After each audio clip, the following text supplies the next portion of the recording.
Okay, let us begin. Let's solve a differential equation.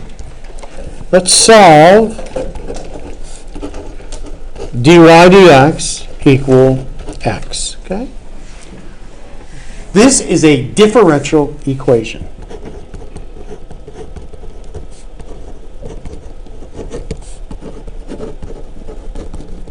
It's called that because it has a derivative. Hey!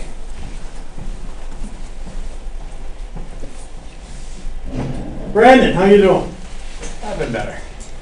Oh, really? Yeah. Shoot. All right, we don't have to go into it, but I hope it gets better. Maybe my lecturer will bring you up there. No, huh? Okay. A differential equation, because it has a derivative in it. Okay? And our job here is to find that function or set of functions that makes this equation true. We want to find that function or functions such that dy dx is equal to x. Can someone give me a solution to this differential equation? A function y is a function of x that makes that equation true. X squared over 2 plus 3. Okay, well, let's start with x squared over 2. Okay, x squared over 2 is a solution to that differential equation. That is one solution. Let's graph this one solution.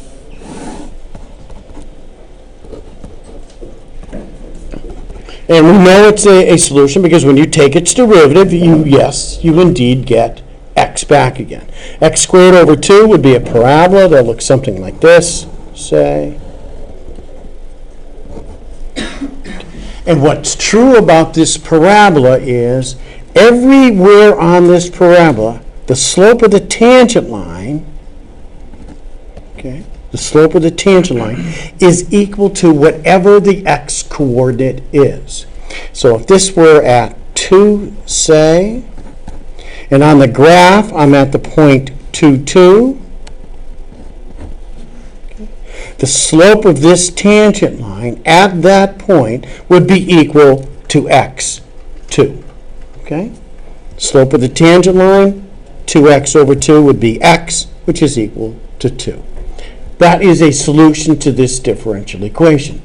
But there are others, okay, which he implied by saying x squared over 2 plus a constant. Another solution would be y equals x squared over 2 plus 1. Adding 1 to that function does what to the graph? Shifts it up 1. Good. Nice. We would get this graph. Okay. Something like that anyways. And let's see what happens at 2. Now we're at the point 2, 3. What's the slope of the tangent line at this point? Well, if you take the derivative of this, we get x, our solution. When x is 2, we get the slope of 2 again. Okay? If I were to take x squared over 2 minus 1, that would be this graph. Take the same point, find the slope of the tangent line, its slope would also be 2. Okay? This is a family of functions, each of which solves that differential equation. And what he did, he generalized it to be y equals x squared over 2 plus a constant. Okay? Now, sometimes we're given a specific point through which the graph must pass. In other words, if we're given this solve,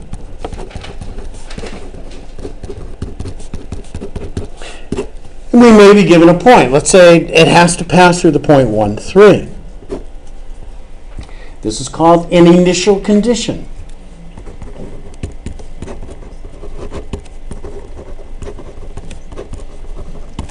If at any time I say something that makes no sense, okay, you know what to do, right? You ask it, all right? No, just ask, all right? Just ask. Make sure you ask. All right, that's an initial condition. So we know the solution to this differential equation is y equals x squared over 2 plus a constant. Because it has this initial condition, this will enable us to solve for the constant c. X is 1, y is 3.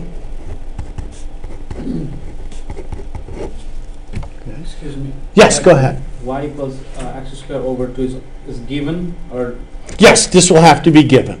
no, that See- equation y equals x squared over 2. That's given. That's not given, no. That's no. like always same. If you're going to solve this differential equation, dy dx equals x, Yeah. the solution is x squared over 2 plus some constant, Always, right? always, for that differential equation. And that constant will raise up the graph or lower the graph. We can solve for the constant if we're given an additional point, okay, that initial condition. This will enable us to solve for c. So c is equal to 5/2.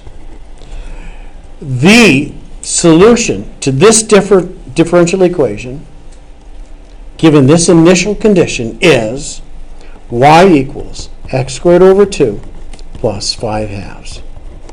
Okay? It's that one solution, okay, of this family that passes through that point 1, 3. Okay? How we doing? Good deal. Now, differential equations, I'll tell you. If you're a double E, electrical engineering major, after you take Calc 1, Calc 2, and usually after you take Calc 3, what do? You take a whole semester of differential equations, okay? Where you learn different techniques solving differential equations. And differential equations have huge amount of application. I'll give you one example of an application of differential equations. In the early 1800s, you had Gauss, okay? Carl Friedrich Gauss, working on imaginary numbers, square roots of negative numbers. It was something he was just playing around with, right? And did some properties, proved some theorems, did a bunch of work, but then said, forget it. This is never going to be used to solve any problem in nature. And mathematicians at the time were they wanted their mathematics to solve problems, real world problems, okay? They weren't really after mathematics for its own sake, for the most part. So he just put the stuff away, and he said, forget it, I'm going to go on and do something more practical. Okay? 60 years later, the end of the 1800s, you have people like Marconi, Tesla, working on wireless transmission, okay? How to send a radio wave and embed in this radio wave information. It's still a mystery to me how to, but anyhow, how do you embed information on this radio wave, send it to someone so they can receive it and extract the information? It's an unbelievable thing. The mathematics is very complicated. It led to a system of differential equations. Marconi could not solve this this system. Somebody said to him, listen, that looks like what Gauss was working on 60 years ago. These imaginary numbers, these complex numbers, looks like it has the same kind of properties.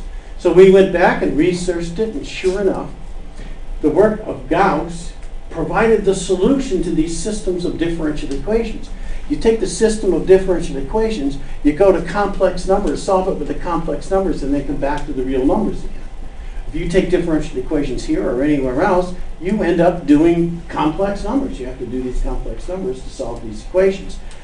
And that led to the solution of that wireless transmission, which led to Lewis's phone right there. Okay, that's what led to it. All right, just to let you know. But there are lots of other applications of differential equations. Certainly circuits. Any kind of a circuit is finding the current in a circuit at any given time. If you got inductors and capacitors and things like that, those are differential equations. Chemical reactions are differential equations. Population growth problems are differential equations. So lots of differential equation problems. So here we go with ours. I'm not going to do much with that one, but there it is. Okay, so we're solving that differential equation by finding the function y, whose derivative is Carolina. How you doing? Good. Is the parking a problem? Is the traffic a problem? You just say yes, and I'll say, wow, you poor thing. Yes. Yes? Oh, you poor thing. All right. Okay. We've just started talking about, I know, we really, I've been talking for 26 minutes. I don't think I've said a heck of a lot. 26 minutes, yeah. But I haven't said much. Here's what I've said. You can have the notes, after. Okay. Okay. So we solved this differential equation.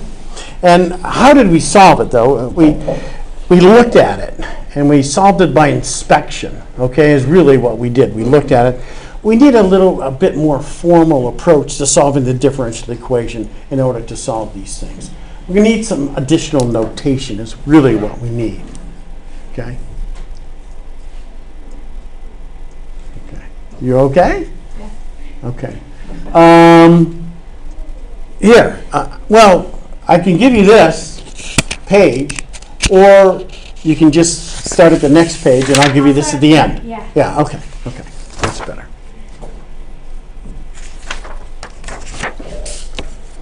Okay, let's go back to that same differential equation. Solve.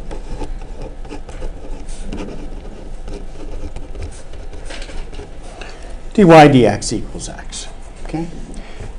The procedure that we're going to use to solve these differential equations is the following.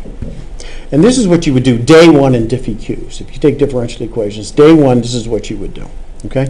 You would separate the variables. It's called separate the variables.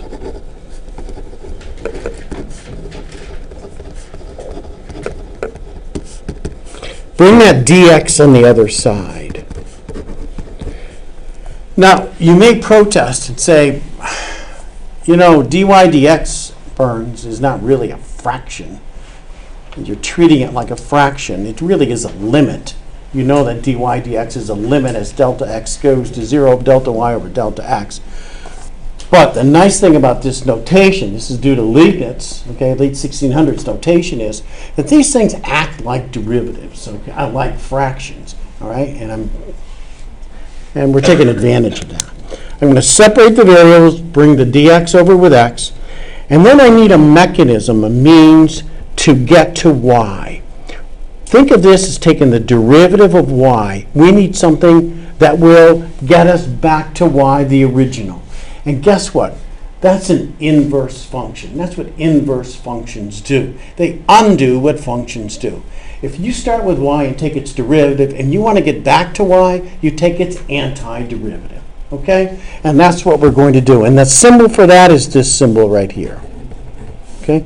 This is called, at this point, it's called an antiderivative. It's later going to be called an integral. Okay? We're going to take this antiderivative of both sides. Think of it as the inverse operation to taking a derivative. Okay? What happens here when I do this, I end up with y back again, the function we're looking for. Okay? What about this antiderivative of x dx, this integral of x dx? That's the function or functions whose derivative is x.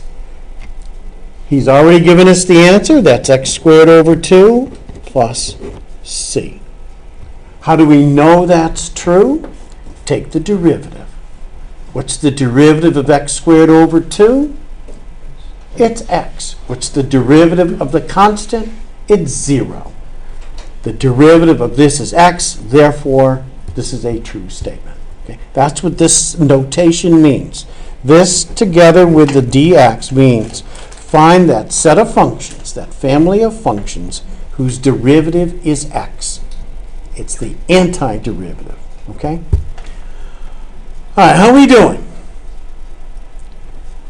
All right, what about something like this? And again, if you have initial condition, you can solve for c. What do you think this would be? That antiderivative of x squared, that family of functions whose derivative is x squared. What would that be? X cubed over 2. Over 3. Yep. Okay. Plus a constant. This gives us a family of functions, all of whom have a derivative of x squared. Okay? Because that's what the notation means. How do you know it's true? Take the derivative. What's the derivative of x cubed? 3x squared. The 3's will cancel. You'll get x squared. What's the derivative of c? 0. That's the antiderivative or integral. Okay? How we doing? All right, we're going to generalize this, okay? And we're going to have a list of integration forms or antiderivative forms, all right? Because that's what we do. We make lists of things, you know? All right, so, oh, what about this one? What would that integral be? X Yeah, x plus C. plus c, yeah. All right. How do you know it is? Take the derivative. What's the derivative of x? 1. Okay? That's what's understood to be in here.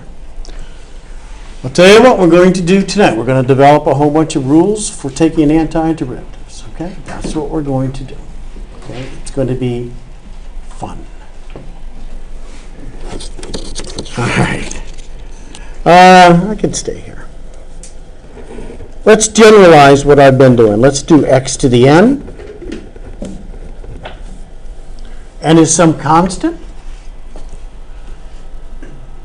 We want to integrate x to the n.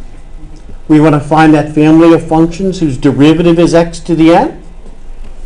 What do you think?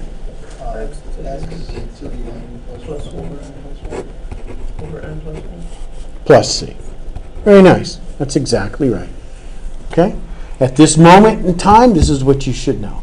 We're going to generalize this a little bit more next class, but right now, this is what I want you to know.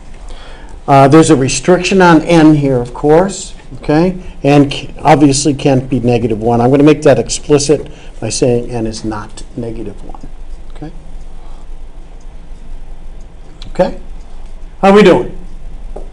Nice. There's one rule we have. X to the n. Let's get some more.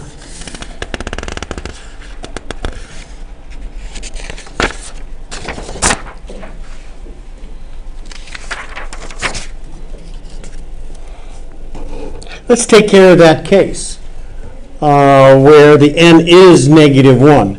The integral of 1 over x. Okay. This is the case where n is -1. We can't use the rule that we just developed. We have to do something else. We need to find the function whose derivative is 1 over x. What function has a derivative of 1 over x? Natural log. Out of way. Good job. This is something we looked at last time when we found the derivative of natural log absolute value of u. We said it was 1 over u du dx. That gives us this solution, okay? Let's do the integral of sine x.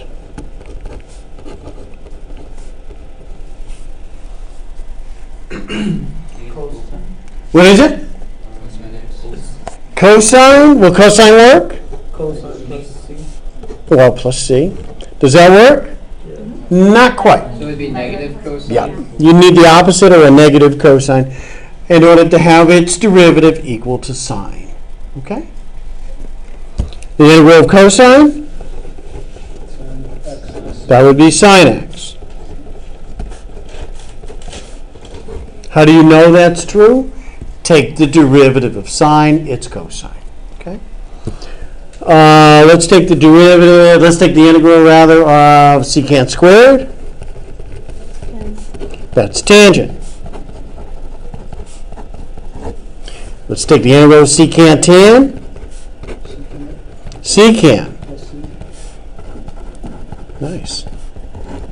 All right, how are we doing? We doing okay? Carolina, how you doing? You doing okay with this? Okay. Sam, you doing okay? Yep. Okay, good. Minus, you doing all right? Yep. Jim? Good deal. Okay. Egg? What? Alrighty. All right, let's see what else we have. What about this one?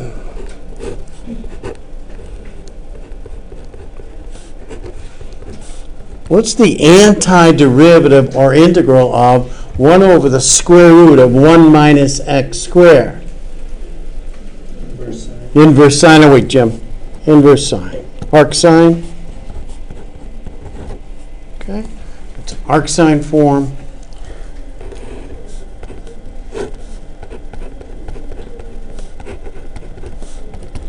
The integral of 1 over 1 plus x squared, Inverse tan. or tangent, Inverse tan. inverse tangent, arctangent, okay? 1 over the absolute value of x, square root of x squared minus 1.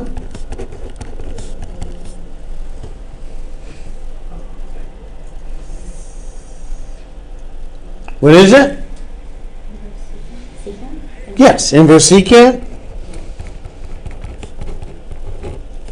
Okay. Let's see.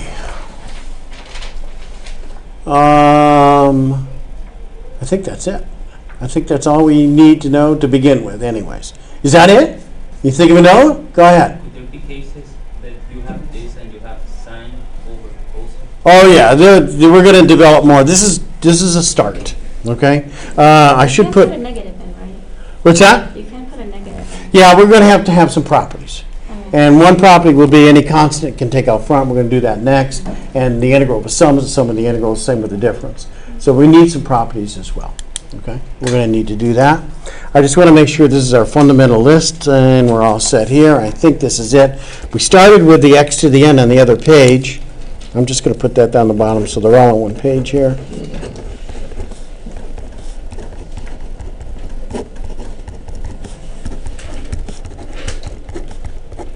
Okay, so we start with 3, 6. We have 9 of these to begin with. We're going to end up with about 16 or so integration forms that we need. We've already got 9. We've already got more than half, for Pete's sake. So it's not too bad. All right, this is not too bad. Okay, one thing I do want to mention, if you have okay, well, let's take care of some of the properties of this.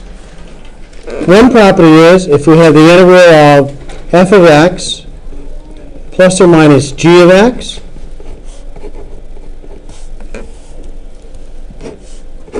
it would make sense that the integral of a sum or difference is the sum or difference of the integrals. Why? Because we check it by taking the derivative, and the derivative of a sum or difference is the sum or difference of the derivatives. So,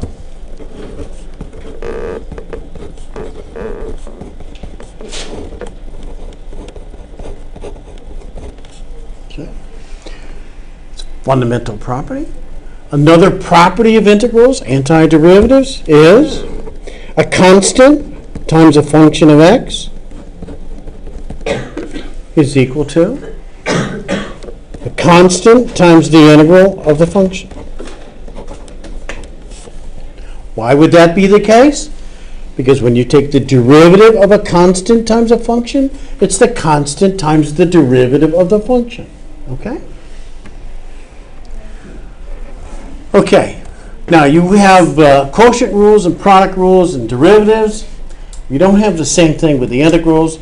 We'll have something later on called integration by parts for a product rule, but for a quotient rule, we never really have a quotient rule for integrals, okay? But we'll have integration by parts later on, all right? Okay, so given this is our starting point right here. So you should be able to do things like this. Find the integral of 3x squared minus 2x plus 5 dx. Go ahead. You guys do it.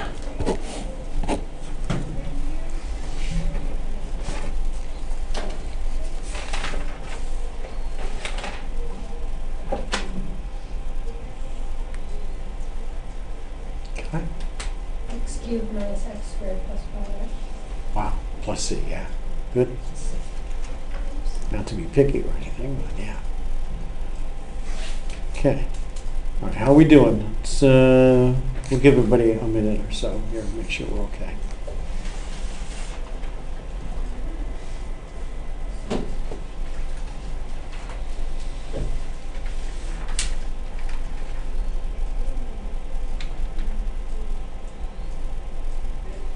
Okay.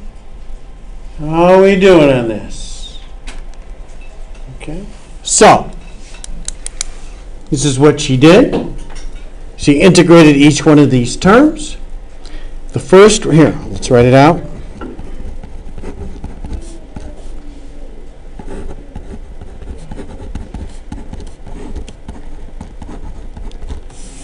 And the first one, we can take the 3 out front, take the constant out front. We can take this constant out front, take this constant out front. The integral of x squared, that's our x to the n form here. That's x cubed over 3. The 3's will cancel. The integral of x, that's x to the first power. That's x squared over 2. The 2's will cancel. The integral of dx, we said before, was just plain x. You could think of this as x to the 0 power inside here, 1, and x to the first over 1, and apply this x to the n form. You get x plus c. Okay? Anybody else set on that? Wow, pretty cool. All right, good. Let me give you another one.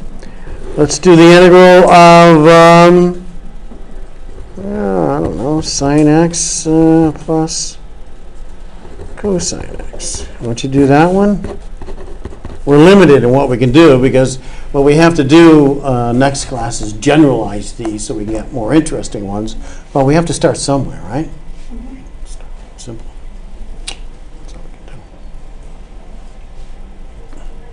It's the kind of thing you're going to have in this homework. This is the 5.1 homework. Okay? It's the kind of thing you're going to have.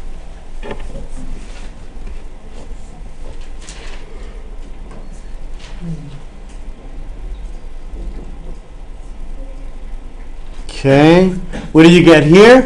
Negative cosine plus n Very plus nice. c. Good deal. Okay, nice. Any questions on that? All right, well, I'll tell you what. Let's do an application. Let's go for an application here. We have rather limited integration powers, but we can still apply it to something. Okay. Here's the problem. Let's solve this problem. Okay? Let's suppose that if we go to the top of this building and toss something up at a certain initial velocity, it's going to go up some and then head down. Okay? It's going to head down. And let's suppose what we want to do is develop a formula to find out its position at any time t. Free fall formula. So that if we drop it with a 0 initial velocity, we can do it that way, we can toss it down, we can find its position at any time t. Okay? So here's what we know. Once you toss this, once you let it go, there's one force that's acting on this object. And what is that force? Gravity. That's gravity. So here's what we're starting with. Our acceleration is a negative g. Okay? That's what we're starting with. Here's what else we know. We know that at t equals 0, our velocity is v sub naught, our initial velocity. Okay? Whatever that is. If we drop it, initial velocity is 0. If we toss it up, okay, it's whatever that initial velocity is, positive. If we throw it down, that initial velocity will be negative. Okay? What else do we know? At t equals 0, its position is equal to s sub naught, whatever that initial position is. If we're at the top of this building, s sub naught would be, I don't know, 70 feet, something, 80, something like that. Who knows? I mean, somebody knows, I'm sure. Okay, so given this, can we derive a formula for position at any time t? And the answer is yes, as long as we know that acceleration here is how fast the velocity is changing. Okay? Acceleration is dv dt. It's how fast your velocity is changing. It's the rate of change of velocity. And what do we know? We know that that's equal to a negative g. If it's in feet per second, be a negative 32 feet per second. If we're in meters per second, we got a negative 9.8 meters per second. We have a differential equation to solve here. Let's solve it. Okay. Let's put the dt on the other side. Let's separate the variables.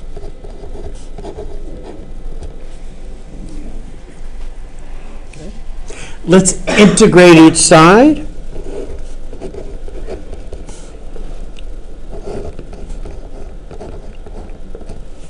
Okay. Now, what's the antiderivative or integral of dv? V. Nice. Actually, it's v plus a constant over here, but you got a constant here, you got a constant over there. We'll take the two constants, put them on one side, consolidate the constants. So we don't have to write the two constants, okay? Just the one constant on the right will be good enough. Now, g is a constant, okay? We can take that out front. What's the integral of dt? T. Okay. We can solve for this constant of integration by using one of our initial conditions. Namely, if t is equal to 0, v is v sub naught. So, at t equals 0, okay, here's what we have. Our velocity, v, is v sub naught. That's equal to a negative g times 0, okay, plus c. And this tells us that c is equal to v sub naught. Yes, Sam? Why wouldn't you, after you do the dv integral and get v, why wouldn't there be a plus c after that? Because, well, there is. But there is also a plus c after this one. And if I take this plus c and bring it over to the other side, I'll have 1c minus another c. And you know what 1c minus another c is? It's a c. It's a constant. So I just consolidate it into 1. Okay. Okay? And that 1 is v sub naught. Okay? So here's what we have. V, our velocity at any time t, is equal to negative gt plus v sub naught. Okay? And by the way, I should mention that you may run across this notation as a function of time. Okay? V of t, velocity in terms of time. Either way. I'm not sure which way your website may do it this way, actually. Anyhow. Okay, that gives us the velocity at any time t. Okay? What we really wanted was the position at any time t. Well, let's see. How can we get there? What's the velocity equal to? How do you find velocity from position? What's the velocity? What is it? Negative 32. That would be the acceleration. How do you get, what is velocity? How do you find velocity? What is that? The derivative? Thank you. Thank you, Louis. I wasn't saying that really well. You saved me. You bailed me out, Louis. Thank you. Okay? The velocity is the derivative of position. It's how fast the position is changing. Okay? So ds dt is equal to a negative gt plus v sub naught. It's another differential equation. Okay? Separate the variables. Put the dt on the other side.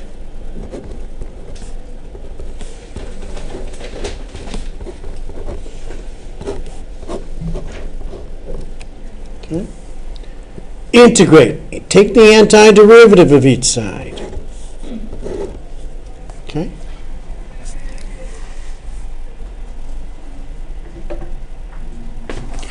What's the integral of ds? S. That's our position at any time t. What's the integral of a negative gt, given that g is a constant? Negative GT. Yeah, that's what I'm asking you. The integral of negative gt. Is it positive GT? What is it? Positive GT? No. Like negative GT squared over 2. Yes. Okay. Negative gt squared over 2. T is the variable here.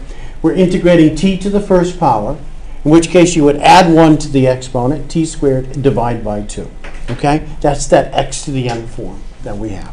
So you get negative g t squared over 2. Okay? Plus the integral of v sub naught t. V sub naught is a constant. Okay? What's the integral of v sub naught dt?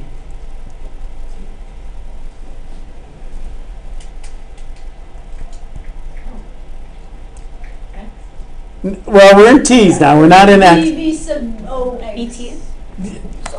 Okay, what is it? BT? Well, put yours, but she said sub O, but that labels you an amateur. You know when you say sub O? You gotta say sub naught, okay? You can't say sub O. All right, sub naught is what you gotta say. All right, V sub naught T. Okay, you put you two together and you got it, okay? All right, so V sub naught T plus a constant. Well, we're going to solve for the constant. Let's solve for the constant. Let's see what we have here. What do we know? We know that at t equals 0, S is S sub naught. Our position is our initial position. Okay? Therefore, S sub naught is equal to, let t equal 0, we get 0 here. We get 0 here, let's see. That tells us that C is equal to S sub naught. That gives us the equation we're looking for. S, position at any time t, is equal to a negative gt squared over 2 plus V sub naught t plus S sub naught. Okay? Now, I got to tell you, this kind of operation, this kind of problem solving, we solved right here on a piece of paper. This was revolutionary in the 1600s, because up until then, pretty much, laws of physics, laws of nature were discovered empirically, data. What people did, they looked at the moon, they wrote down the position of the moon at different times for years and years. And what they did, they tried to come up with a formula that would predict the position of the moon based on all this data. It was all empirically driven. But what happened was, no matter what kind of formula they came up with, they couldn't get one to match the position of the moon exactly. It was called perturbations of the lunar orbit. And it was one of the problems that Isaac Newton set out to solve. This problem of perturbations of the lunar orbit, when they couldn't get it exactly right, which led to gravitational attraction, okay? Which led to calculus. And he developed a calculus, really, in order to solve these problems of planetary motion.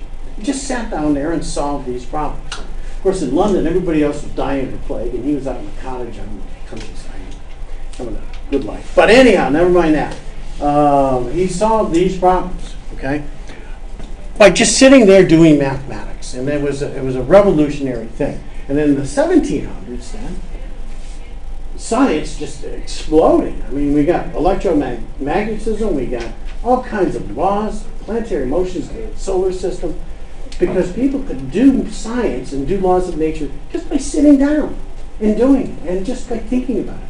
And that eventually gives rise to Einstein at the end, who did just thought experiments, just would sit down and think, and just think, you know, what if I'm on a beam of light bouncing off the clock, and I'm looking back at the clock, sitting on this photon, this beam of light.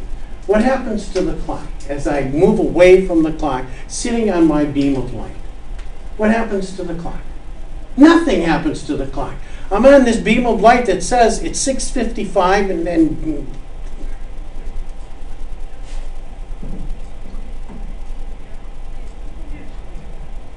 okay, I'm on this beam, and it's on 6:55 exactly, and I'm looking back at the clock. The clock is not going to change. That beam of light is not going to change. And from that, if I can travel the speed of light, that time will stand still. It doesn't move, because I'm on that one beam of light that's at exactly 6:55. And from that, you know, you get all these amazing mathematics about the laws of Newton. It's a little bit more complicated than that, but basically that's what he did. These thought experiments to develop these rules. Just amazing stuff. Oh gosh, it's good stuff. All right, let's do a problem on this. Let us do this problem. Tell you what, let you guys do this problem. Let's go to the top of this building. let's say it's, I don't know, 70 feet up, okay?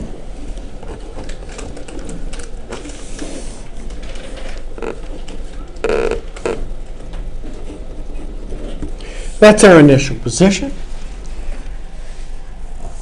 Let's take a pretzel or something, and we'll toss it up in the air, okay? And we'll give it an initial velocity. I don't know.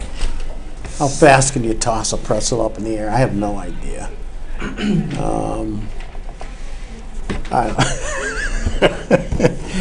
Let's go with 15, 20 miles an hour. all right. Well, in feet per second. Let's go with 20 feet per second. Toss it up in the air, 20 feet per second.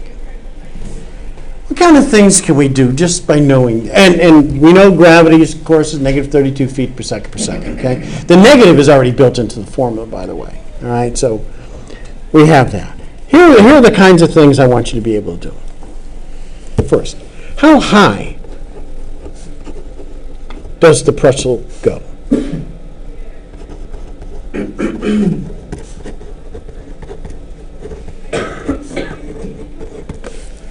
What's its max height? How high does it go? Sure. How long is it in the air? What, you already got it? Wait, we're going to do this. Lois, take it easy. How long in the air?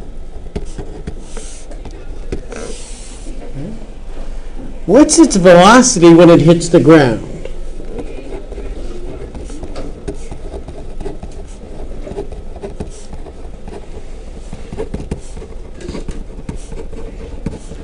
Now, obviously what we're going to do is neglect air resistance, okay?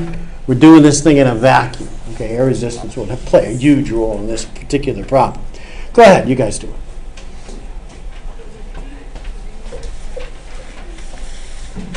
We have three formulas that you have to use: an acceleration, we have a velocity formula, and we have a position formula. Given those three formulas, we ought to be able to solve these three questions.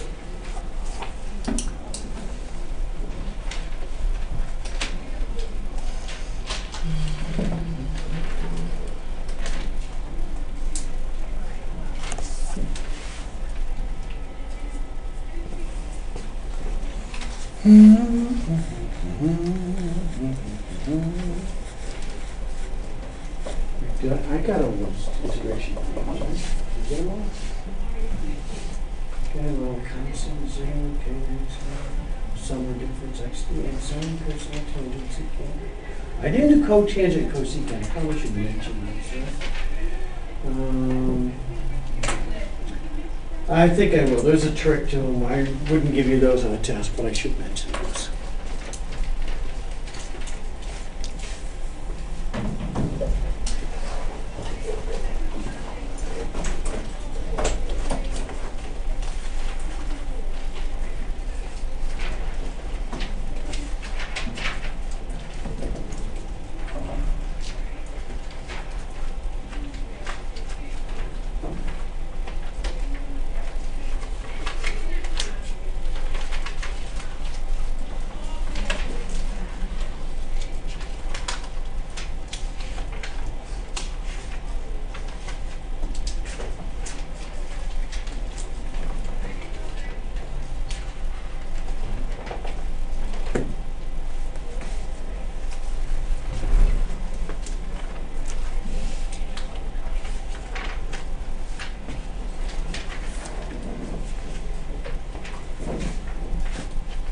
Mohan. The other class, you're going to have to explain it to me, okay? I can't figure that out. Okay? Good.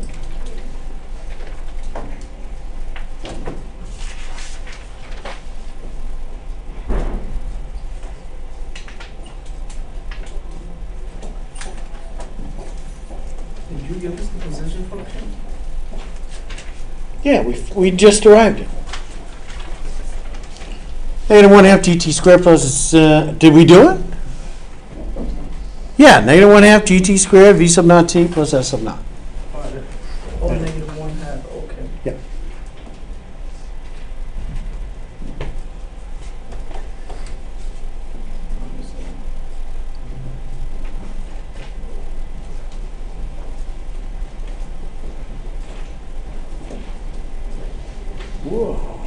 Do you have it?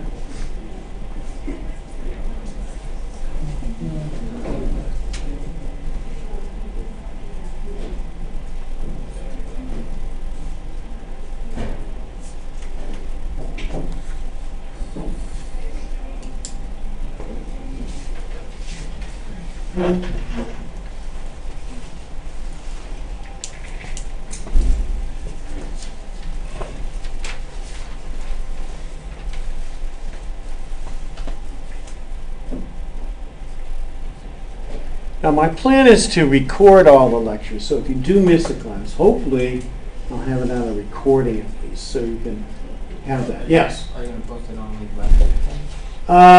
I have my Count 3 lectures, most of them on YouTube. My plan is to do the same with these. What's your channel name? If you do a search on YouTube on Calculus STCC Burns, you'll find it. That's my Count 3 stuff.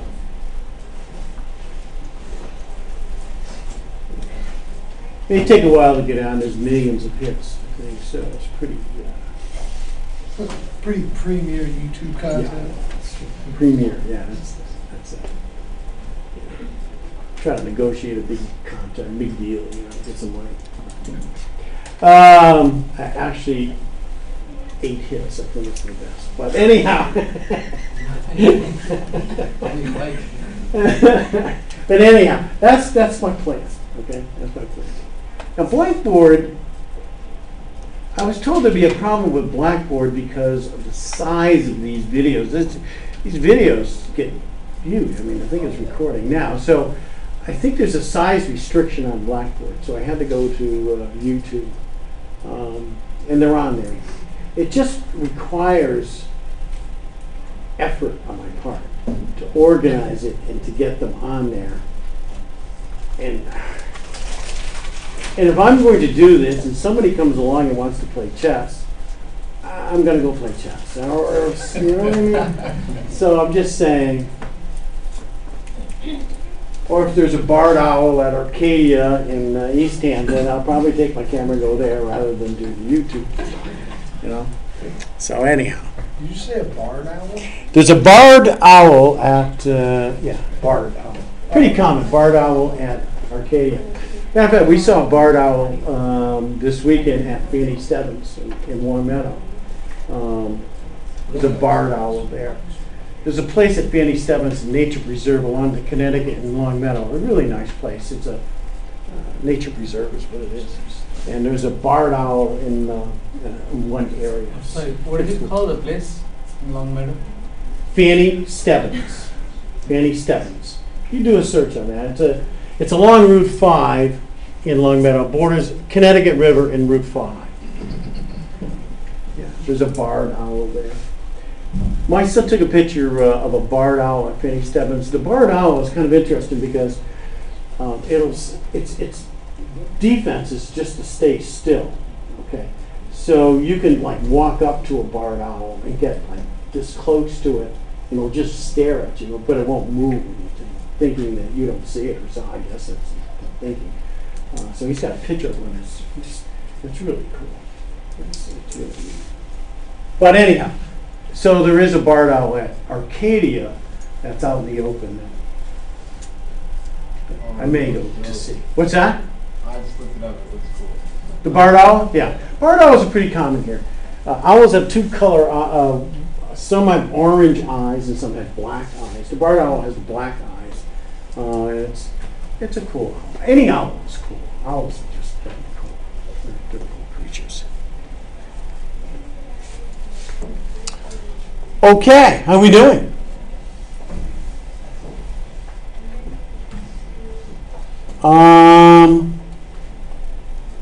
How high does the pretzel go? Wait, you should come right. We'll come wait for him. He's got the pretzels. Maybe he's trying it out. I don't know. Somebody one more time? Let me ask that. No, huh? Oh, fine. All right. How high does the pretzel go? Somebody have a height? Ooh, given the lack of response here, I don't have many confident people, do I, on this? Anybody? What's that? I think that part wrong, but the time to the maximum height is 0.625 seconds. 0.625 seconds. That does not seem reasonable to me. Although, wait, I'm only throwing it at 20 feet per second, and it's going down at 32 feet per second per second. That could be. That could very well be. Yeah, because you throw it up at 20, it's coming down at 32. After 1 second, it's heading downward at 32 feet per second minus the 20. So, yeah, it could be. Anybody have a max height? Go ahead, go. That velocity was feet over second, right? Feet over second. Wait, say that again now? The velocity was feet over second, right? The velocity, initial velocity is 20 feet per second. Yeah. And the first one, yes, is just 70 feet, right? And the first one is 70 feet. Okay. All right. I don't know. You want me to do it? I have a feeling some of you have an answer, but are a little bit reluctant to be wrong. Okay. But this being wrong is, there's nothing wrong with that. I mean, actually, if you give an answer and it's wrong, after I get done laughing at you, it's not a big deal. You know? I would. 76.25 feet. What do you think? I don't know what the answer is. You're saying 76? It doesn't seem right. It doesn't. It seems like it must go higher, but maybe not, because you're not throwing it up very hard. You know, with only 20 feet per second, that's feeble. Okay, so it's just going to go up. It's immediately start coming down. So that could be right. Anybody with a different answer? He's got 76 and a quarter. Anybody with a different answer? BP? No? You had that? Oh, wow. 20 feet? Well, it's starting at 70 minus. Oh. Okay, so it's going to be greater than 70. It's going to go up something. Okay. Maybe 90? What's that? 90 feet per second? 90 feet as initial height? Could be. I don't know. We're going to do it out. We're going to do it out. And I just want to see if anybody else wants to get on record here. Carolina? No, we don't want to get on record? Fine. All right, let's try it. Well, what do we have for formulas here? We have S equals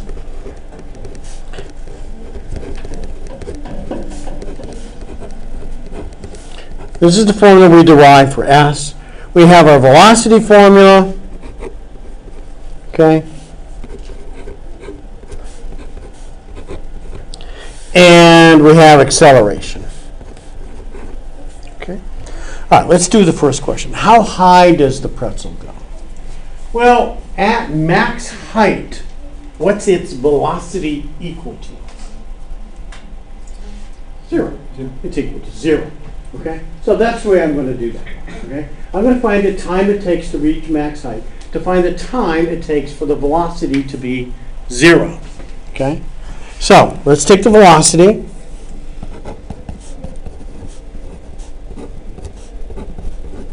And set it equal to 0.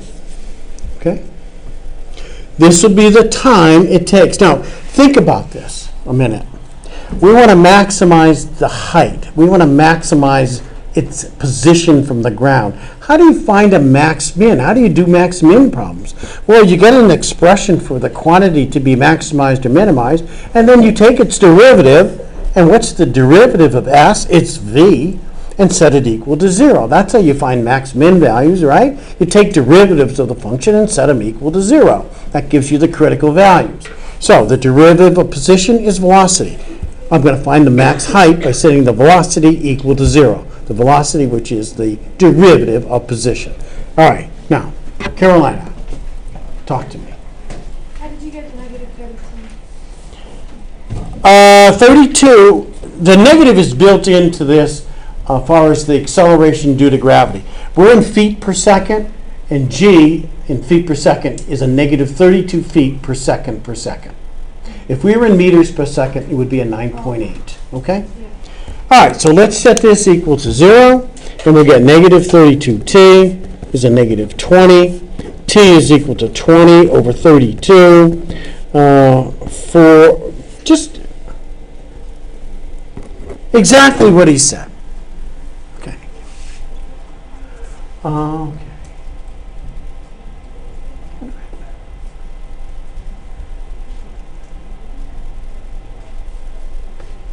Dylan, where's Dylan? Fine. What's that? Fine, you know, back. Okay, okay, okay. Okay, good. All right, 5/8, 0.625. I think that's what he said, right?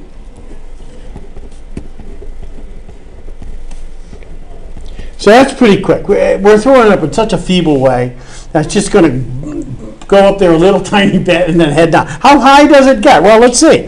What's its position at 5/8? That's how high it will get. So we'll take this value, substitute it in for the position.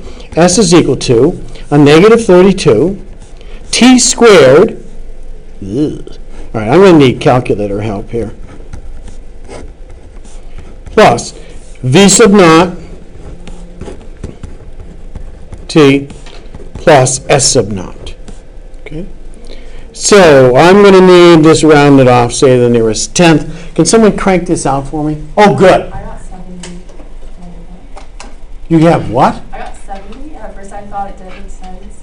You got 70? Wait, it's 76.2. Oh. That sounds better. That sounds better. Because it must go somewhere. I mean, it goes up a little bit.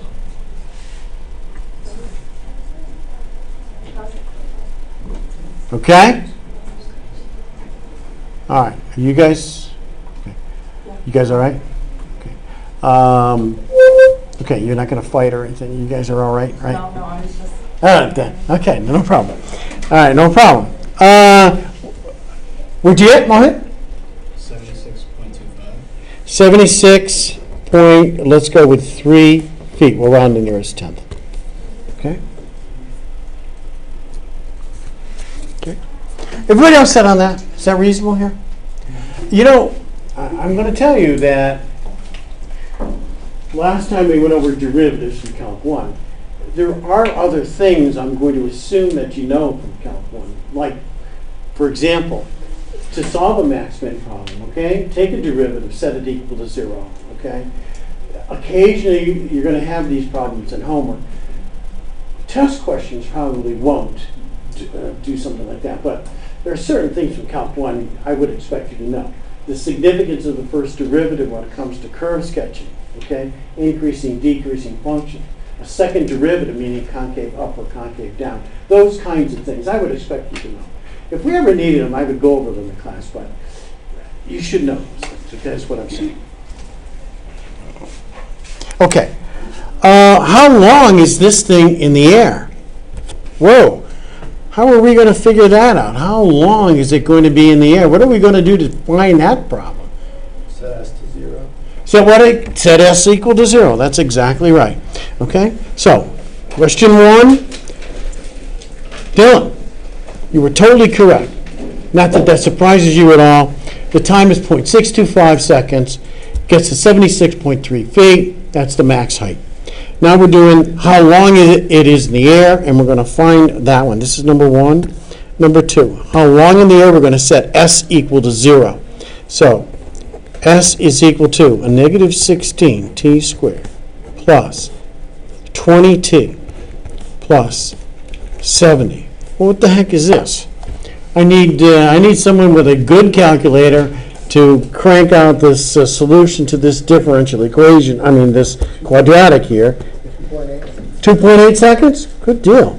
Okay, so t is approximately 2.8 seconds. Okay, nice.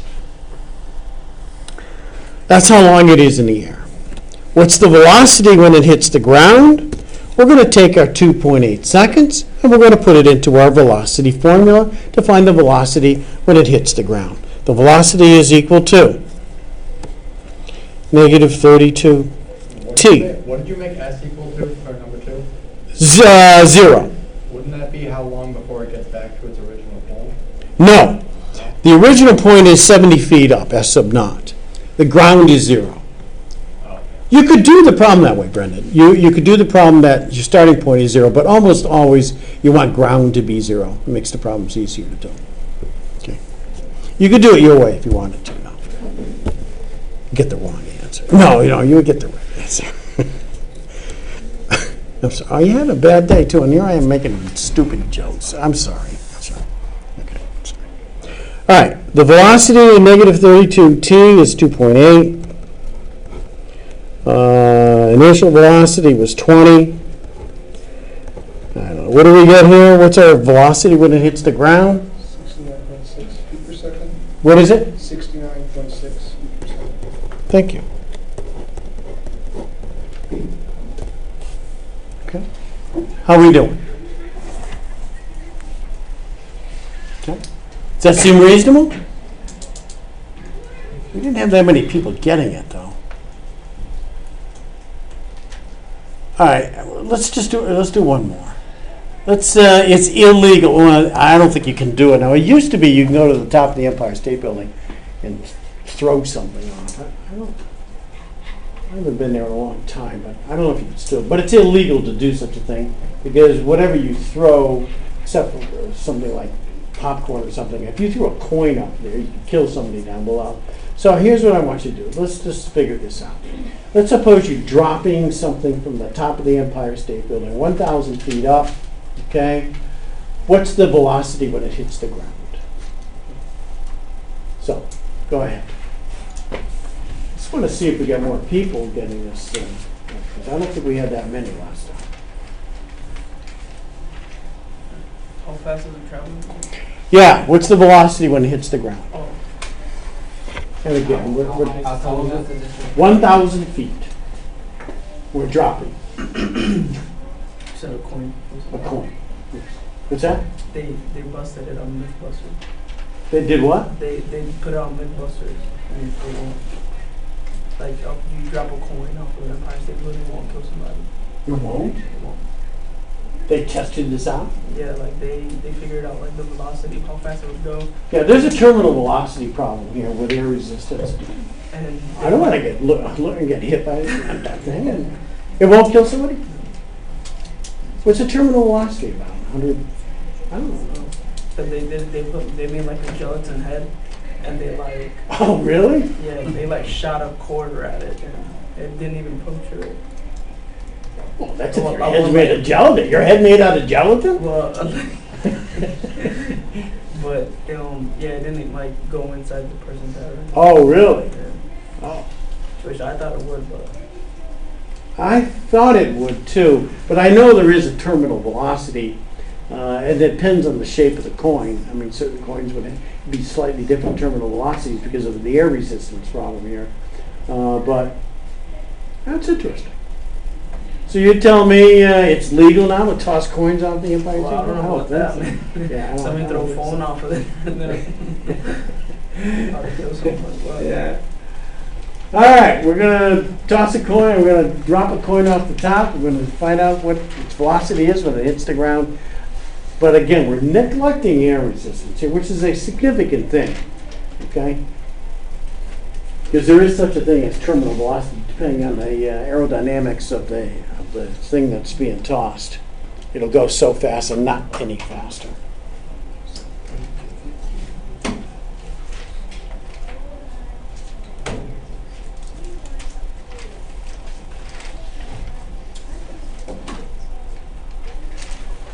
You got it, Dylan? I'll keep my mouth shut. What? Other people didn't get it, so this guy can just stay quiet. Oh, no, it was nothing to do with you. I don't, no, you were fine. You were fine.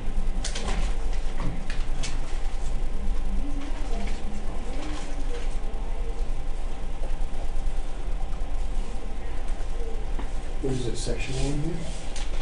This one. This is 4. Oh, what book is this? See, this is a 6th edition. Yeah, that's not even, After, right? Because we have- well, it's we have the alternate version, 5th edition.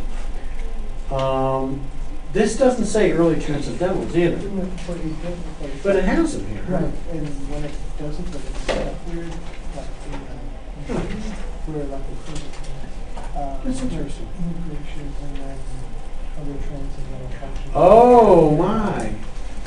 Okay, other ones. Okay, so in the alternate, look, this stuff, it comes first. So they Yeah. still do the trig stuff before. Well, I see that, yeah. But I got it for $5, so. $5?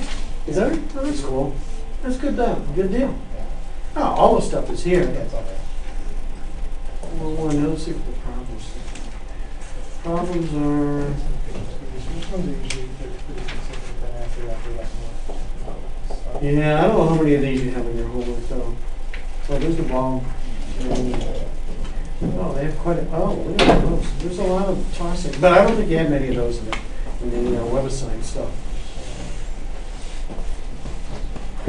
Yeah, you guys can solve this. Actually, Professor helped you like basic acceleration. If you look at down and choose a moving and you should get to throw a grenade up a wall or something, you have to do that in class. Really? Times. Wow. Wow. That's interesting. Huh. Wow. Pretty cool. Okay, how are we doing? All right, let's get some more people with the answer. What do we have for an answer? Negative 233. Negative 233. It is heading downward. It would be negative. Negative 233 feet per second. Anybody want to disagree with her? She said it with some... yeah. I'm not sure. Okay, that's okay. You said it, and that's good. But you have formidable competition here with these guys, okay? BP? I got negative 253. Yeah, 253. 253? Yeah, No. 252.8. that's I forgot to add the 20 if you got 2. Oh, yeah, that's what it is, huh? Wait, 20. What's the 20? No, we just dropped it. There is no 20. Yeah. Maybe they're all wrong, and you're right. D naught 0, so. What's that? Because it cancels out. Oh, that was from the She's last using thing. the last one, yeah. Oh. All right, no problem. No problem. Let's do it.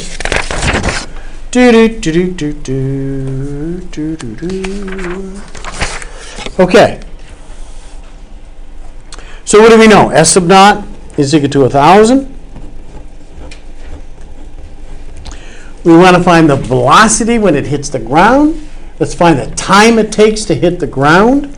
Okay? The time it takes S to be equal to 0. So we want a negative 16t squared plus 0t. Okay? That's our initial velocity. Plus 1,000 to be equal to 0. Okay? Hitting the ground, that's 0. This is 0 here. We end up with t squared is equal to 1,000 over 16. So t is the square root of 1,000 over 16, which we could simplify significantly here. 1,000 over 16 is equal to, what is that equal to? 16 and a half? 62 and a half. 62 and a half. Wow, that same 625 thing. That's interesting. But I need to take it under the... Okay, that's the square root. You got to take the square root, right? Because it's not going to be in the air that long, that's for sure. So, and that's exact. This is exact. Okay, this is now an approximation. And what'd you get for a time here? 7.9, so it's almost 8. 7.9. Okay, good deal. Seconds. 8 seconds in the air. Hey, that's about right. Okay. Now, what's the velocity at that time? Take the velocity. Okay. Which is a negative 32t plus initial velocity of 0. Substitute in the 7.9. And we get our velocity of approximately, would you guys get 253 feet per second. Okay. How are we doing? Is that okay? Good deal. Okay. Here's what I want you to do. I want you to do 5.1 for homework. Okay? Get on WebAssign. Make sure you get on WebAssign and do 5.1. That's important homework. It's an introduction to the integrals. It's what we're going to be doing this whole semester. So I want you to be able to do those integrals, crank those integrals out, make sure you can do that. What we're going to do is generalize those integrals and introduce some more. Okay, we're going to about almost double the list, and we're going to generalize them too. So we're going to be doing that next time. Yes, Lois. Did you give our syllabus? Syllabus is on WebAssign. It's on website. Yes. So 16 is always constant, the negative 16?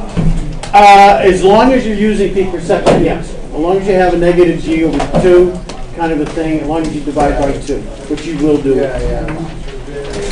Anybody else? to 56. So we just doing the first one? Oh, wow. A new student. Oh, really? Are you in this class? Yeah. 'Cause like, Oh, you just signed up today? No, I was here Monday. Oh, okay. What's your last name? Dupre?